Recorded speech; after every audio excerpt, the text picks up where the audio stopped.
Hello?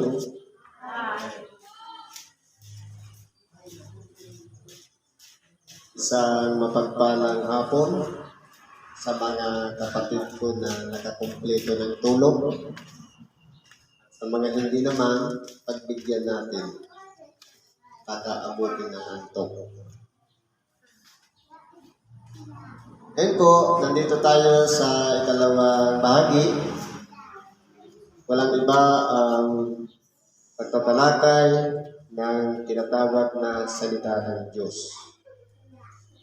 Marahil po, marami na tayong naunawaan sa ating pabalik-balik sa templo.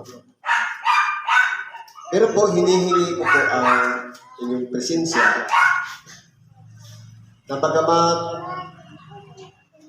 iba sa atin kulang sa tulog, dapat po maunawaan natin sapagkat itong mensahe, pag nag-combine ito, sabi sa Roma, ito yung expectation.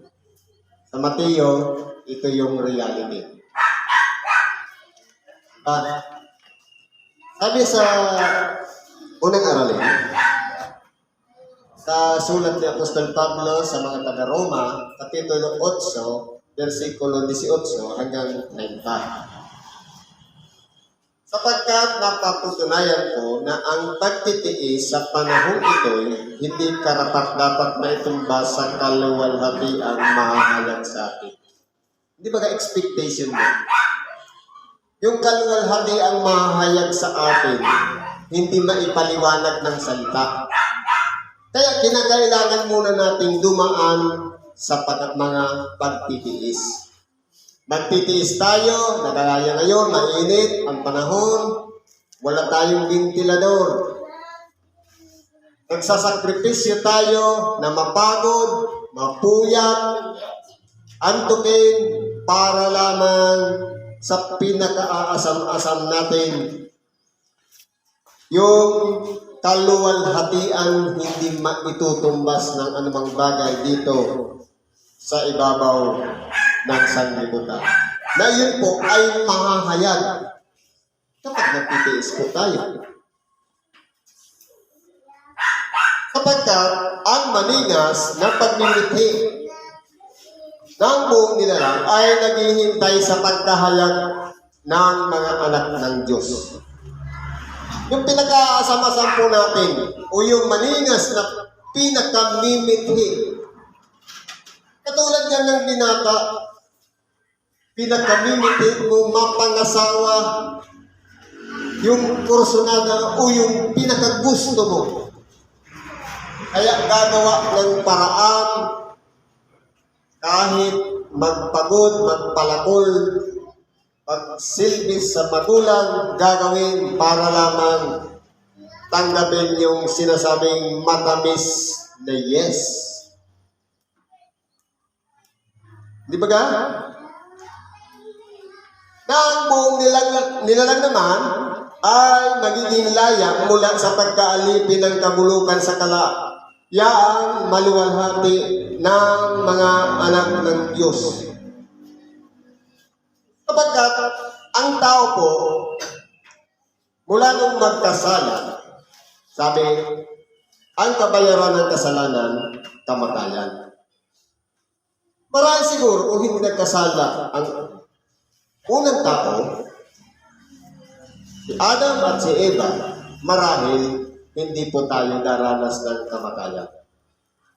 O kaya pagkaliwalay sa Diyos.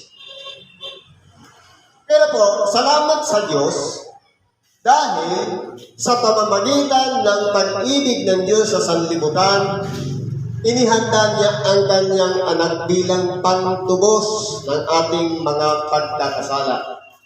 Upang sa ganun, magkaroon tayo ng pag-asa doon sa kaluwalhatiang sa atin sa takdang panahon. Pero kinakailangan muna nating sumunod sa sinugo ng Diyos sa makatuwid bagay ang anak ng Diyos. Sapagkat ang lahat ng sumusunod sa anak ng Diyos ay tatawagin ding anak ng Diyos. o mga anak ng Diyos. Kung doon nga sa sinasabi ng ating dakilang Panginoon, hindi tayo makasunod, sayang yung pabalik-balik natin. Sayang yung pinag-aasam natin. Na pangarap natin magkaroon ng buhay na walang hanggan. Lamang, dito sa pamumuhay sa sanlibutan, meron tayong sangkap ng katawan na pagka minsan kasangga natin, minsan kalaban natin. Walang iba ang ating datihang pagkatao. Minsan, iniisip natin, binago na tayo. Pero bumabalik yung dati nating pagkatao. Ngayon, ang humihila sa atin para magawa uli natin yung mga bagay na dati na nating ginagawa. Kaya po, hinihila tayo upang hindi tayo magkamit doon sa pinaka-asam-asam natin. Kaya nangyayari po, muling bumabalik, napapahamak. Kaya po, ang aral ay patuloy na ipinahahayag upang sa ganun, mahubog tayo, maturuan tayo, matuto tayo, nang sa ganun, mayroon tayong tinatawag na pagsulong. Hindi na namamalagin sa isang kalagayan na hanggang doon na lang. Halimbawa, sa simpleng kapatiran, hindi palaging nakaupo na lang, kundi kinakailangan din pakilusin ang katawan at gamitin sa pamamagitan ng tinatawag na paglilingkod sa kapwa. Ano ba sabi dito? At hindi lamang gayon, kundi pati naman tayo ay mayroong mga pangunahing bunga ng Espiritu. Sama katuwid bagay, tayo naman nagsisihigit din sa ating sarili sa paghihintay ng pagkukup na dili iba ang pagtubos ng ating katawan. Ang gusto natin, puro kabutihan. Pero ano po ang humihila sa atin para hindi magawa ang kabutihan? Ang gusto natin, pagkukup ng Diyos. Pero bakit hindi po natin magawa? Dahil po, sa sinabi rin ni Apostol Pablo, dito sa unahan, dahil sa kasalanan, sumasa atin o nakatira sa atin.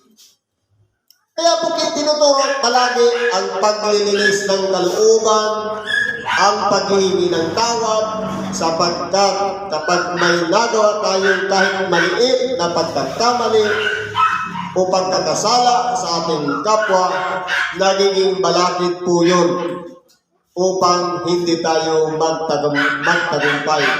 Kahit ngayong araw o sa mga bawat araw na dumarating sa ating buhay.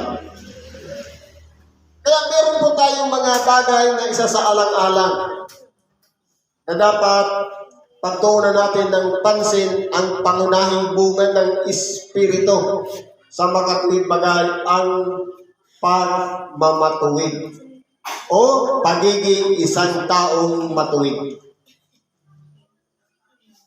Sapagkat tayo iniligtas sa pag-asa. Pero kung tatanungin natin ang ating mga sarili, may nagtanong niyan, ligtas ka na ba? Sabi nga, hindi pa tapos ang laban. Pwede ngayon, ligtas ka. Tinaway ka dyan sa labas. Napahamak. Kinabukasan, hindi na naman ligtas. E paano kung halimbawa, hindi na inabutan ng kinabukasan? At nag-away, nagpatayan, may kaligtasan bang tatanggapin? Kaya sinasabi po dito na kaligtasan may collective yun na tinatawag na pag-asa. Sapagkat wala tayong kasiguraduhan sa magiging kalagayan natin dito sa ibabaw ng sanlibutan kung tayo ba'y nakapagtagumpay. Masasabi ba natin sa harapan ng ating dakilang Panginoon ang kanya ring sinabi sa kanyang pang-anim na huling wika, consummatum est. Nagtagumpay ako. Naganap ko ba?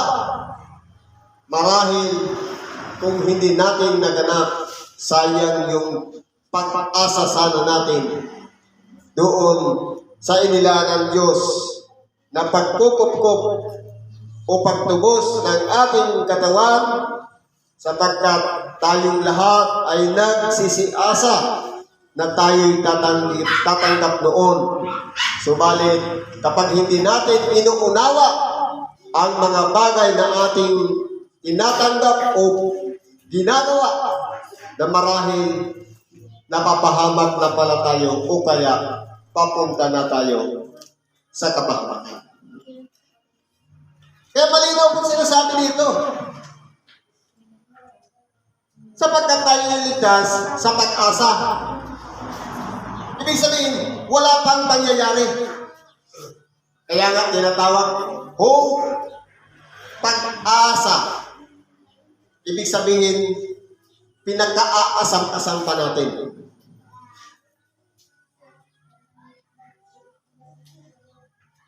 Katapwat, ang pag-asa na nakikita ay hindi pag-asa. Kaya po kung halimbawa, nakita na natin, hindi po pag-asa ang tawag doon. Ang pag-asa ay ang mga bagay na hindi pa dumarating sa buhay natin. Yun po yung pag-asa. Kaya pag sinabing kaligtasan, hindi pa nakikita. Wala pang resulta. Kaya sinabi ko kanina, expectation. Pinaka-aasam-asam natin ang gusto nating mangyari sa ating mga buhay. Kaya tayo'y nagpapatuloy na sinisikap natin ang ating sarili, makagawa tayo ng katwiran, makasunod tayo sa kalooban ng Diyos, at higit sa lahat, ang bawat lakad nating pinaglalakaran, nakabatay lahat sa mga aral ng ating dakilang Panginoon.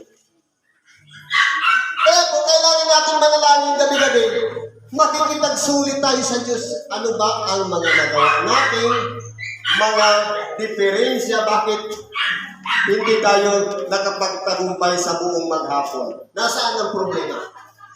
Marahil, nasa atin din, sapagkat nandiyan din sa kalooban natin ang kalaban natin.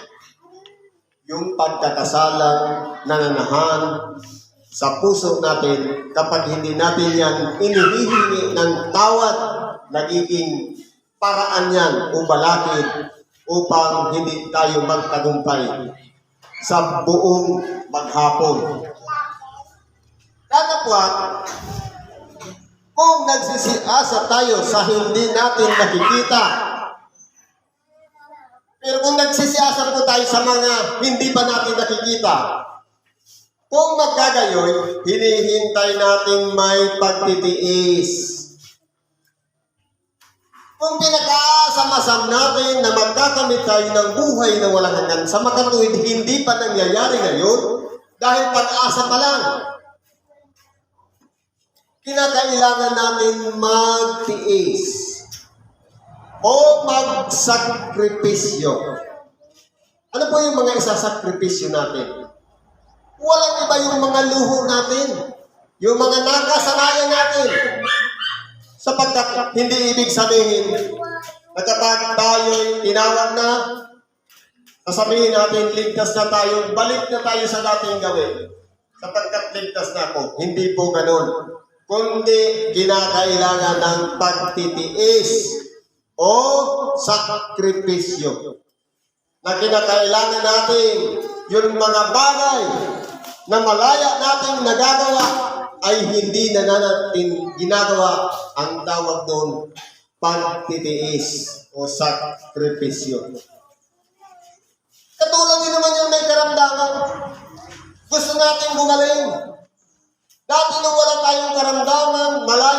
tayong kumakain ng ganito, uminom ng ganito, pero gusto nating gumaling. Ginagawa nating may pagtitiis na hindi kumain yan, na hindi uminom yan, para lamang tayo gumaling. Yan po yung pag-asa. Hinahanap natin yung tunay na bunga, kaya tayo'y nagtitiis. At ganyan naman, ang Espiritu ay tumutulong sa ating kahinaan. Totoo po.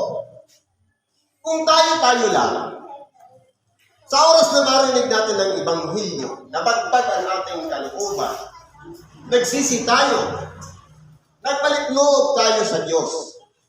Pero po yung mga nakaraan na ginagawa natin, na nakasanayan natin ng mahabang panahon, sa oras na marinig natin ang Ebanghelyo, nagsisi tayo, hindi ibig sabihin nun na bago na tayo agad. Pwede mismo siguro nung araw na yun, o nung oras na yun, pero yung pananatili o pagpapatuloy na maging mabuti, kailangan natin, dahil tayo mahina, ang Espiritu po ang magpupuno ng lahat ng mga kakulangan. Sa makatuwid, ang Espiritu na ibinabahagi ng Diyos sa makatuwid bagay ang Espiritu Santo na ipinagkakalob sa mga taong itinuturing niya ng mga anak o tagasunod, binabahagi niya po yan sa atin upang sa ganon, yung dati nating pagkatao, hindi na yung nasusunod natin, kundi sa pangunguna na ng Espiritu Santo, ito na yung gagawin natin. Kaya kinakailangan na natin ng pagtitiis sapagkat isasakripisyo natin yung mga dati nating gawin alang-alang sa Espiritu Santo na nandiyan sa buhay natin. Kaya po tayo nagpapatuloy. Marahil kung walang Espiritu Santo, wala tayo dito. Sapagkat para anong ginagawa natin dito kung walang Espiritu Santo? Dahil sa dikta ng Espiritu Santo, binuksan ang ating kaisipan at nagkaroon tayo ng unawa, nalaman natin na kinakailangan ko palang dumako ng templo, makinig ng Ebanghelyo, sapagkat tinawag pala ako para dito, sapagkat mahal ako ng Diyos.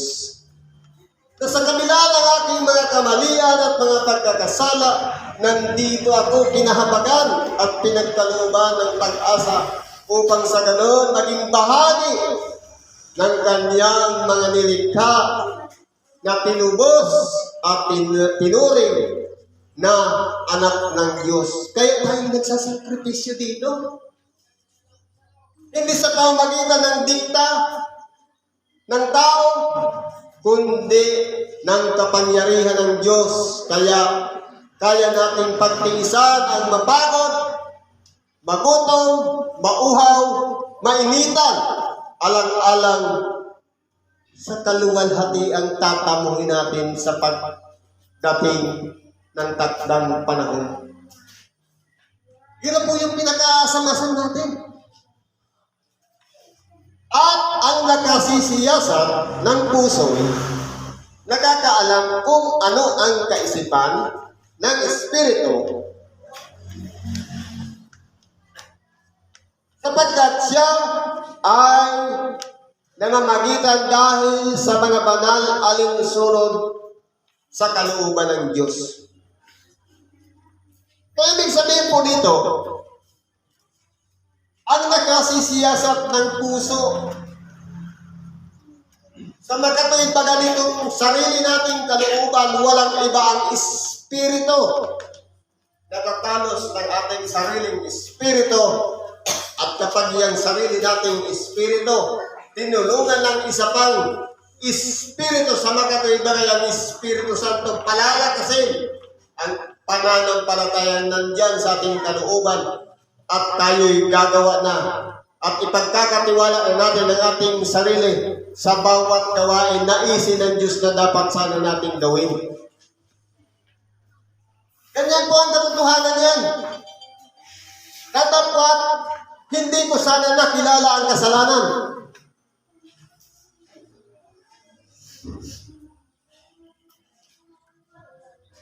At nalalaman natin na ang lahat ng mga bagay ay nagkakalapit na gumagawa sa ikabubuti ng mga nagsisiibig sa Diyos. Sa makatwibagan niya ang mga tinawag alinsunod sa kanyang nasa. Kaya po, sa bagay na ito, pagamat magkakaiba-iba ang ating pinagmulan o pinanggalingan o pamamaraan ng pagtawag ng Diyos, tayo sama-sama sa pok na itong magkakalakip na nagtutulungan, na nagbabahaginan, at kung ang isa man ay nahulog, ating ibinabangon, at kung sino man ang may problema, pinapayuhan natin. Yan po yung magkakalakip, nagtutulungan, walang iwanan, sapagkat ang gusto natin, walang maiwala, tayo ay magtamo ng kaligtasan. Mindset din po yan ng ating dakilang Panginoon. Ibabangon tayo sa huling araw. Pero, kinakailangan muna nating aralin yung isang salita o dalawang salita na sinabi ng ating dakilang Panginoon. O kahit tatlo pa yan. Kasi sa English, dalawa lang. Sa Tagalog, tatlo. Ano ang sinabi sa 12 alagad na kanyang tinawag? Follow me. Sa lahat ng nakinig doon, ang tawag diyan, followers. Sa lahat ng mga nakarinig ng sinabing sumunod ka sa akin, ibig sabihin, tayo na yung nasa likod ni Kristo. Dapat may malasakitan tayo sa isa't isa. Paano malaman natin kung tayo ba'y magkakalapit? Pero kung wala tayong pakialam sa kapwa natin, bahala siya. Kung hindi siya pumunta ng templo, anong tawag sa atin? Hindi mag-aaral yan. Taluan ninyo, dalawin. Pati nga mga bao, mga ulila. Bukas yun ng Diyos. Hindi ba nagkaroon tayo ng mga misyon? Dahil po aral din yun. Paano natin masasabi na tayo nagkakalakipan kung wala tayong pagpapahalaga sa iba? Ang iniisip lang natin, basta ako, tuwing Sabado, nandun ako sa Goa. Tuwing Linggo, nasa Salubong, San Mateo. Wala akong pakialam sa kanya kung pumunta siya ng templo. Pero kung tayo isa sa nagiging bahagi ng tagapagpaalala lang, sis, Linggo bukas, Brad, baka pwede ka naman dumako. Sunduin kita. Hindi ba ga? Nakikita yung tunay na kahalagahan ng tinatawag na nagkakalakipan. Dahil may pagpapahalaga tayo sa isa't isa. Sapagkat yung mga nang-una pa kanyang nakilala, ay itinilaga naman niya na maging katulad ng larangan ng kanyang anak upang siya ang maging panganay sa maraming magkakapatid. At yung mga itinilaga niya ay kanyang tinawag naman, at ang mga tinawag ay inaring ganap naman niya, at ang inaring ganap ay niluwalhati din naman niya. Kaya po, kumbaga, on process, kailangan muna natin makilala yung pinakapuno sa makatuwid bagay si Kristo. At kay Kristo rin ang galing ang pananalitang follow me. Ibig sabihin, hanapin muna natin si Kristo. Nasaan ba siya? Nasa simbahan ba? Nasa templo? Nasa altar? Wala po. Nandito. Hanapin natin sa sarili nating kalooban. Kilalanin natin si Kristo at yung aral niya. Dalawa lang po yan. Sumasampalataya na tayo at kumikilala kay Kristo, kinakailangan pa natin sundin din siyempre ang kanyang kalooban. Yung mga aral niya na patuloy na ibinabahagi sa atin sa bawat araw ng pagsamba. Sa makatuwid bagay, yung pinakikinggan natin ngayon, yung ibinabahagi ng mga nagpapangaral sa unahan. Tayo rin ang magbibenepisyo noon. Pero kung wala po tayong nagpapahalaga sa mga noon, sa mga bagay na yun, paano tayo aariin ganap? Marahil, sasabihin natin sa pagbabalik ng ating dakilang Panginoon, nangaral ka na kasama namin. Nagpagaling din naman ako ng may karamdaman. Pero kung hindi tayo kilala ng ating dakilang Panginoon, dahil ayaw natin isuko ang ating sarili, napapasukin natin siya sa ating puso, para kilalanin tayo ng lubusan, sasabihin sa atin, hindi ko kayo na nakikilala kung kayo nakasama. Kaya hanapin natin sa dito para makilala tayo ng lubusan kung tunay na tayo ba'y sumusunod na sa kanyang kalooban. Sapagkat ang mga sumusunod na kay Kristo, ipinako na yung datihang pagkatao at ang ikinabubuhay natin ngayon si Kristo. Ang gusto niya, ang palaging nasusunod, hindi na yung sarili nating kalooban. Kaya po, kung dati noon, palaaway tayo ngayon, hindi na. Mahabagin na tayo, mapagmahal na tayo. Yun na yung aral ni Kristo. Kung dati tayo noon, kapag nagagalit, nagtatanim tayo ng galit, ngayon sa aral ni Kristo, kapag ikaw ikay magagalit, huwag mong panulubugan ng araw. Ibig sabihin, kapag nagalit ka, pag bumupa, hindi ka agad ng sorry. Yan yung aral ni Kristo. Kaya para masakot tayo doon, at aring ganap tayo, kinakailangan natin sumunod kay Kristo at gawin kung ano ang kanyang kalooban. At tayo'y dahil ang ating napilang Panginoon ang naging pangunahing bunga, tayo naman ay magkakasamang magkakalapit na magiging kasama niya doon sa kanyang kaluwalhatian. Kaya po, pagsikapan natin, pagtiisan natin, na bagamat sasabihin natin, wala, hindi pa naman babalik si Kristo, kailan pa. Kapagkat sinasabi, ang isang araw ay katulad ng 1,000 taon.